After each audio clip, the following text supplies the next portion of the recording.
Bueno, definitivamente en el país lo que se trata de instaurar es el ordenamiento de la minería ilegal, informal y artesanal.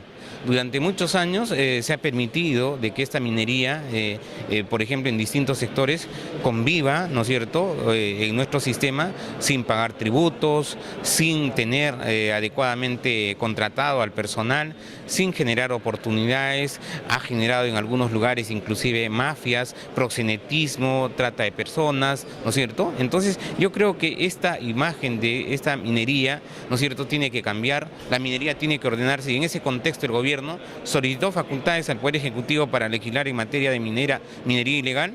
Esto se ha realizado, ya las normas en estos momentos están vigentes. ¿Facultades, por ejemplo, tienen los gobiernos regionales para no solamente ordenar, sino solucionar el problema de la minería informal, que es la que crea problemas en las diferentes regiones del Perú? Bueno, en esos momentos, por ejemplo, el Congreso otorgó una ley justamente que prolonga el plazo para que la minería ilegal, informal y artesanal pueda presentar sus declaraciones de compromiso.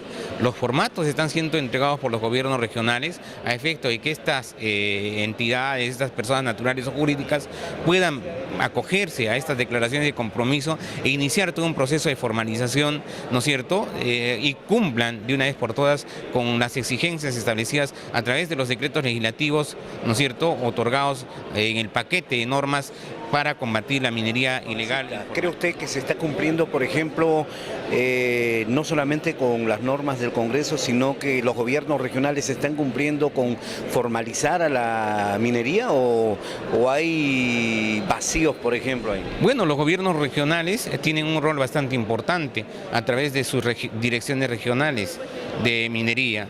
En ese contexto, los gobiernos regionales tienen que apoyar, ¿no es cierto?, a las políticas del gobierno, de modo que los gobiernos regionales como el gobierno central se conviertan en socios y articulen, ¿no?, la política central para combatir a la minería ilegal, la minería informal, la minería artesanal y dejen totalmente establecido cómo se debe, digamos, cómo esta minería tiene que ordenarse, adecuarse a las normas existentes. En temas de descentralización, se supone, por ejemplo, de que los gobiernos regionales también no solamente tendrían que formalizar a la pequeña minería, la que contamina, sino también a las grandes empresas mineras del país. ¿Por qué cree usted, por ejemplo, que las chiquitas se la dejan al gobierno y las grandes las sigue administrando el Estado? ¿Es porque corre mucho dinero, porque hay demasiados intereses ahí? Bueno, definitivamente esta es una pregunta que tendría que responderla el gobierno central. Nosotros tenemos una labor a nivel del Congreso, nosotros tenemos, y como presidente de la Comisión de Energía y Minas, yo le digo que nuestra labor es sobre todo de supervisión, ¿no?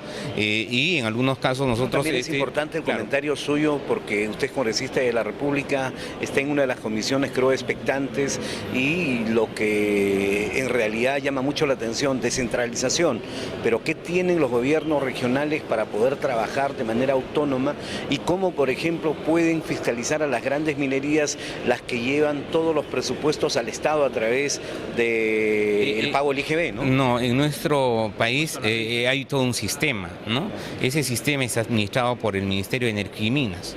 Adicionalmente hay organismos autónomos, como por ejemplo Sinermin, que tiene a su cargo la supervisión, el control.